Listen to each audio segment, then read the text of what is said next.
오늘 우리에게 주신 하나님의 말씀은 누가복음 17장 11절에서 19절의 말씀을 함께 봅니다. 이 계시의 말씀 읽을 때 다 자리에 일어나셔서 우리 한 목소리로 합독하도록 하겠습니다. 시작. 예수께서 예루살렘으로 가실 때에 사마리아와 갈릴리 사이로 지나가시다가 한 마을에 들어가시니 나병 환자 10명이 예수를 만나 멀리 서서 소리를 높여 이르되 예수 선생님이여 우리를 불쌍히 여기소서 하거늘 보시고 이르시되 가서 제사장들에게 너희 몸을 보이라 하셨더니 그들이 가다가 깨끗함을 받은지라. 그 중에 한 사람이 자기가 나은 것을 보고 큰 소리로 하나님께 영광을 돌리며 돌아와 예수의 발 아래에 엎드려 감사하니 그는 사마리아 사람이라. 예수께서 대답하여 이르시되 10사람이 다 깨끗함을 받지 아니하였느냐? 그 9은 어디 있느냐? 이 이방인 외에는 하나님께 영광을 돌리러 온 자가 없느냐 하시고 그에게 이르시되 일어나 가라 내 믿음이 너를 구원하였느니라 하시더라. 아멘. 잠깐 영상 보겠습니다.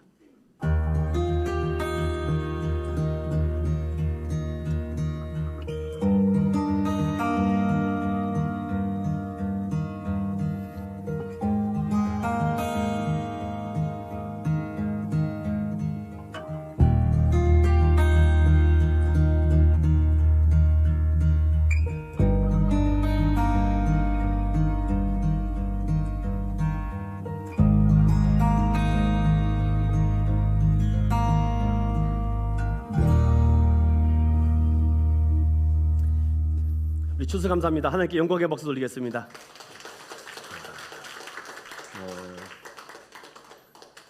저희가 앞에 해피 땡스기빙이라는 영어로 행복한 추수감사, 기빙이죠. 주심에 감사하는 거. 땡스기빙이 맞을까라는 생각을 종종 해봅니다. 그런데 받는 것에 익숙하다 보니까 삶에는 부족함이 많아요. 그래서 땡스기빙에서 땡스 리빙으로 가야 되지 않을까라는 생각을 잠시 해보게 됩니다. 오늘은 누가복음 17장 말씀을 가지고 함께 은혜 나눠보겠습니다. 따라해 볼까요? 그러니까 그럼에도 그럴수록 그것까지 감사합시다.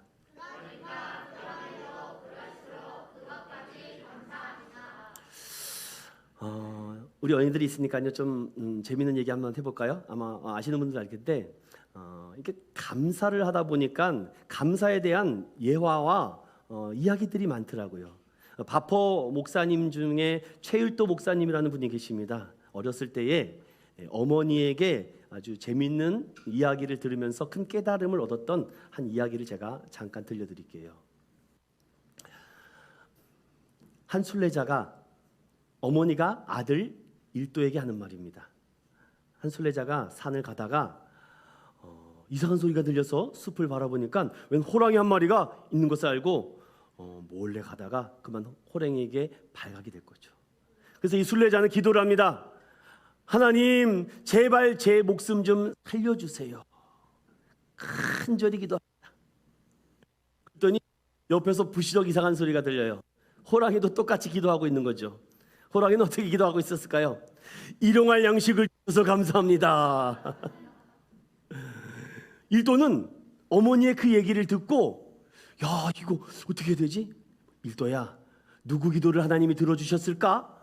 딱 이렇게 묻자 막 혼란해지는 거죠. 그런데 엄마가 대답을 안 해줍니다. 하루가 지나고 이틀이 지나고 3일이 지나도 누가 그 기도를 응답받았는지 얘기를 안 해요. 쪼르고 쫄랐더니 엄마가 그제서 일도에게 이렇게 얘기합니다. 일도야 누구 기도를 들어줬을까요? 우리 어린이들 누구 기도를 들어줬을까요? 어머니의 기도를 들어줬을 거래요. 야, 제 생각을 뛰어넘는 아주 훌륭한 아이군요. 네, 보니까 호랑이의 기도를 들어준 거예요. 왜 호랑이의 기도를 들어줬을까요?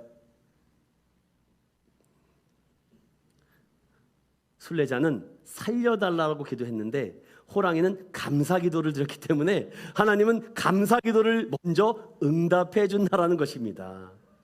일도에게 아마 감사를 깨닫기 위해서 감사의 깊이와 그 깊은 엄중함을 깨닫기 위해서 이런 이야기를 들려준 것 같아요. 여러분 어떻습니까? 한 주간 좀 재밌으셨어요? 행복하셨나요? 저는 한 주간 아주 긴장의 하루하루를 좀 보냈습니다. 나는 저 순례자의 기도를 했을까? 아니면 호랑이의 기도를 했을까? 그런데 순례자의 기도를 더 많이 하는 한 주였습니다. 하나님 살려주세요. 가정 좀 어떻게 해주세요. 우리 교회 좀 어떻게 해주세요. 계속 기도하지 않았을까? 그러다가 설교를 준비를 하는데 우리 첫째 아들이 전교회에서 감사 100일 노트 쓴 게 있거든요. 그래서 제가 그것을 한번 찾아봤습니다. 153 감사 노트라는 건데 우리 아들 허락 안 받고 보이는 거니까 양해해 주시기 바랍니다. 그리고 이거는 제가 했던 이 10,000가지 노트인데 매일매일 5가지씩 감사를 쓰는 거예요. 제가 찾지 않고 무작위로 뽑아서 한번 우리 예훈이 미안하지만 한번 여러분들에게 100일 동안 한 건데 한 90여일 했더라고요. 그래도 꾸준히 쫙 한번 읽어보겠습니다. 쫙 읽어보니까 이런 감사를 들었네요. 멀쩡한 것에 감사.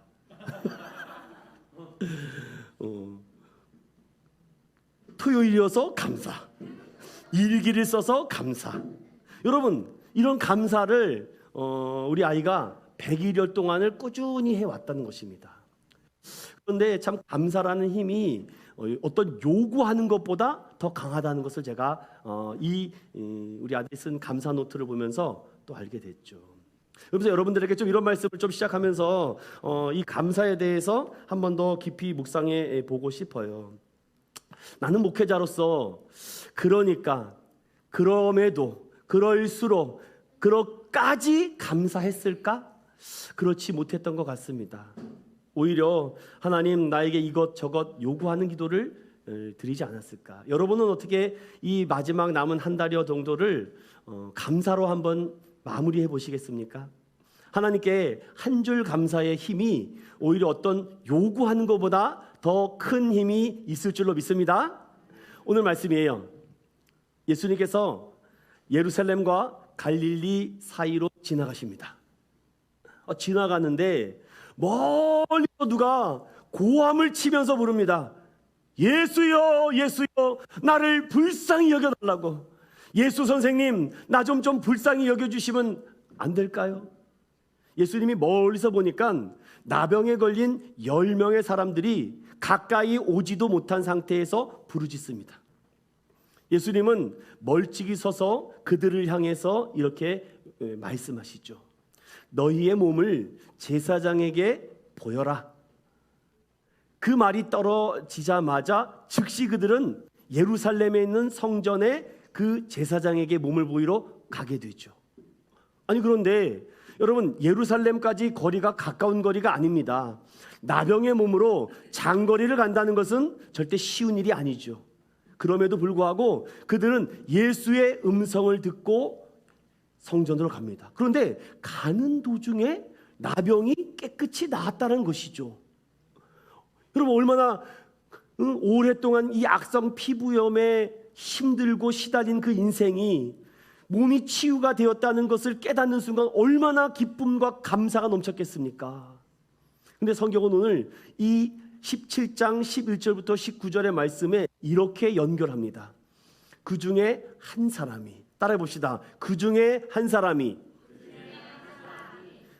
자기 몸이 깨끗해 나은 것을 보고 하나님께 영광을 돌립니다. 감사의 영광을 돌려요. 그런데 거기에서 영광을 돌리는 것으로 끝난 것이 아니라 영어 성경 ESV 버전에는 턴이라고 되어 있습니다. 여러분 백이 아니라 턴이라는 것입니다. 가던 길을 멈추고 유턴했다라는 뜻이에요. 유턴하고 누구에게 갑니까? 그렇죠. 예수님에게 가요. 예수님에게 가서 그가 한 행동이 성경은 어떻게 되어 있습니까? 성경을 보세요. 그가 한 행동은 어떻습니까? 발 앞에 엎드렸다라고 되어 있어요.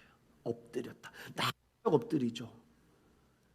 엎드린 상태에서 어떻게 합니까? 그가 감사를 해요. 오늘 17장 11절에서부터 19절이 우리에게 주는 메시지는 하나입니다. 믿음과 감사의 관계를 말씀하고 있는 겁니다. 믿음이 크면은 감사를 잘할까요? 아니면 감사를 잘하는 사람은 믿음이 좋을까요? 저는 오늘 거기에 대해서 초점을 맞춰서 여러분들에게 이 말씀을 드리고 마무리하려고 그래요. 예수님이 그 돌아온 사람을 딱 보니까 이가 어떤 사람인지 딱 감이 오죠. 유대인이 아니에요. 레이 사람이 아닙니다. 이는 랍비도 아닙니다. 그는 사마리아 사람입니다. 성경을 보니까 이렇게 말합니다. 예수님께서 아니 제사장에게 몸을 보이러 간 사람은 몇 명이었어요? 10명이었죠. 10명이었는데 돌아온 사람은 몇 명입니까? 한 사람이에요. 그때 예수님이 이런 질문을 합니다. 그 아홉은 어디 갔느냐? 그 아홉은 어디 있느냐라고 묻습니다. 어디 있을까요? 예수님은 그 상황에 이렇게 말합니다. 분명히 성경에는요, 이 이방인 외에 돌아온 사람은 없다라고 돼 있어요. 이방인 외에는 없다. 히브리어 헬라어로 엘레게노스라고 말하는 이 이방이라는 단어가 여기에 유일하게 나오는 단어입니다. 그리고 성경 전체를 통틀어 이 복음서 안에 예수님께 감사로 돌아왔다라는 내용이 유일하게 17장에 있는 이 내용 외에는 없습니다. 자, 그렇다면 여기서 우리가 이 메시지가 우리에게 전달해주고자 하는 하나님의 뜻이 무엇일까? 저는 오늘 그것을 말씀드리고 마치려고 합니다. 그 치유받은 사마리아 이방인은 예수님께 육신의 질병도 고침을 받았지만 또 어떠한 질병도 고침을 받나요? 영혼의 병도 고침을 받는 거죠. 가라, 내 믿음이 너를 구원했다. 9명은 이 예수님의 음성을 듣지 못했는데 한 사람만 그 음성을 듣게 됩니다. 자, 이제부터 주목하시고, 그렇다면은 9은 어디에 있을까? 여러분은 그 한 사람이십니까? 아니면 그 9명 중에 한 명이십니까? 그렇다면 이가 영광을 돌릴 수 있었던 그 이유가 무엇일까? 여러분, 성경은 우리에게 그 9에 대해서 이렇게 시편은 말합니다. 함께 읽어볼게요. 시작. 하나님을 잊어버린 너희여, 이제 이를 생각하라. 그렇지 아니하면 내가 너희를 찢으리니 건질 자 없으리라. 감사로 제사를 드리는 자가 나를 영화롭게 하나니 그의 행위를 옳게 하는 자에게 내가 하나님의 구원을 보이리라.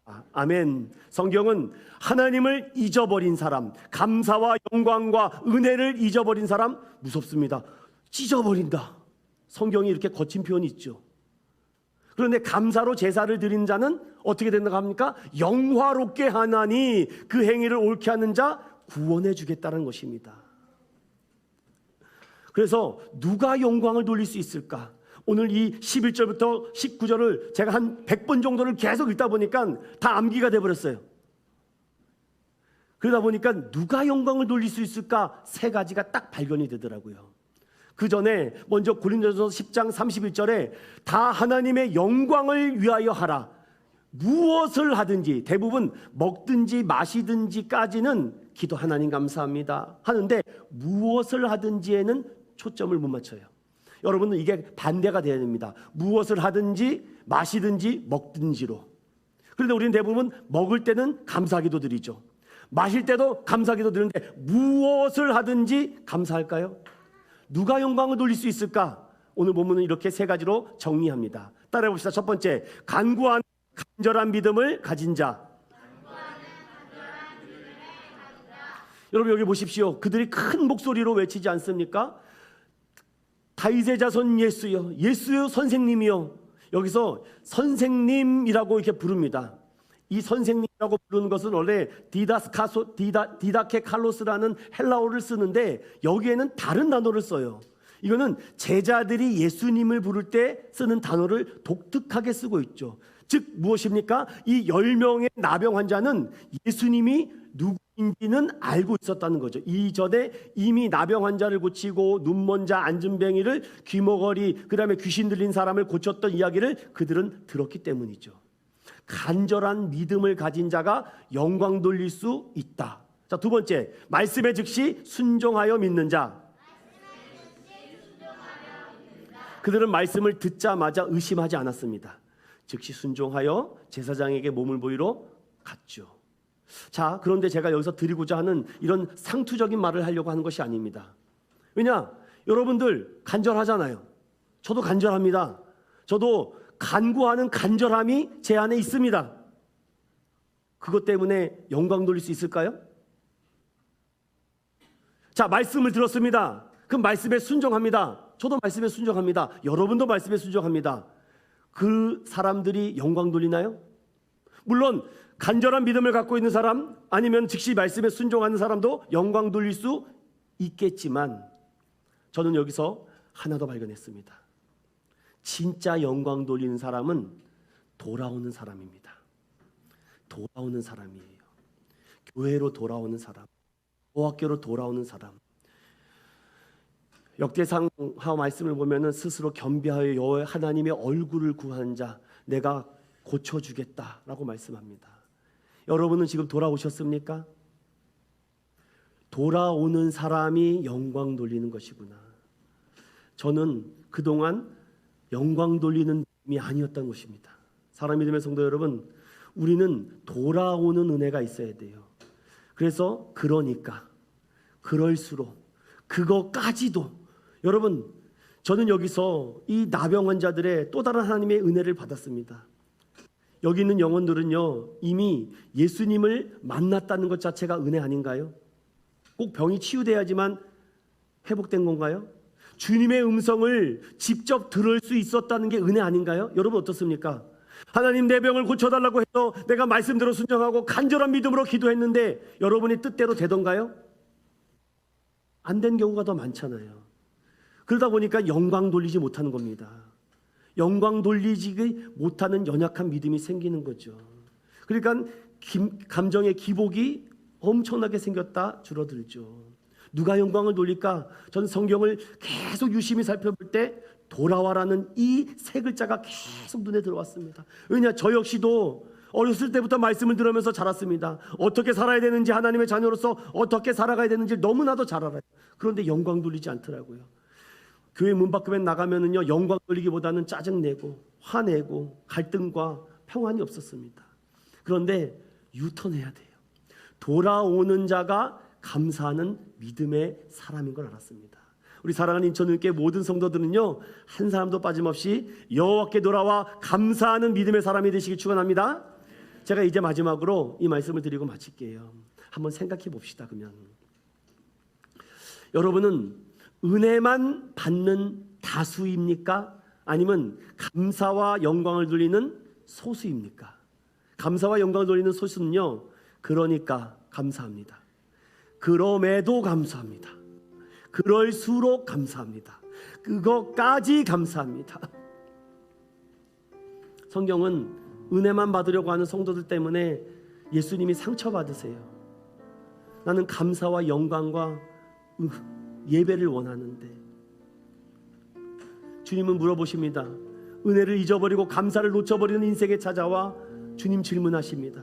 사랑하는 아들아, 사랑하는 딸아, 너도 그 9 중에 한 명이니? 너도 그 9 중에 한 명이니? 내가 너를 위해서 십자가를 졌는데 너도 그 9 중에 한 명이니? 내가 너를 위해서 몸이 찢겼고 내가 피를 흘렸고 십자가를 졌는데 너도 그 중에 한 명이니? 주님이 눈물을 흘리십니다.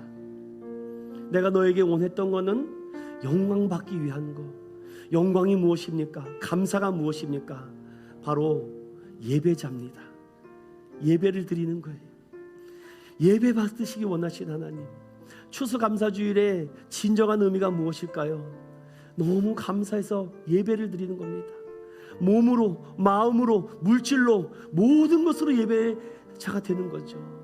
전 우리 사랑하는 인천교회 성도들이 이 용서와 사랑의 은혜 받은 만큼 좀 감사의 태도가 화끈했으면 좋겠어요. 전 20대 때 하나님, 내가 우리 교회에서 헌금 제일 많이 하는 성도 되게 해달라고. 하나님, 내가 우리 목사님 뭐 일할 때 뭐든지 내가 도울 수 있는 그런 성도 되게 해달라고. 그럼 나도 자연히 축복받는 게 아닌 것이 아닙니까?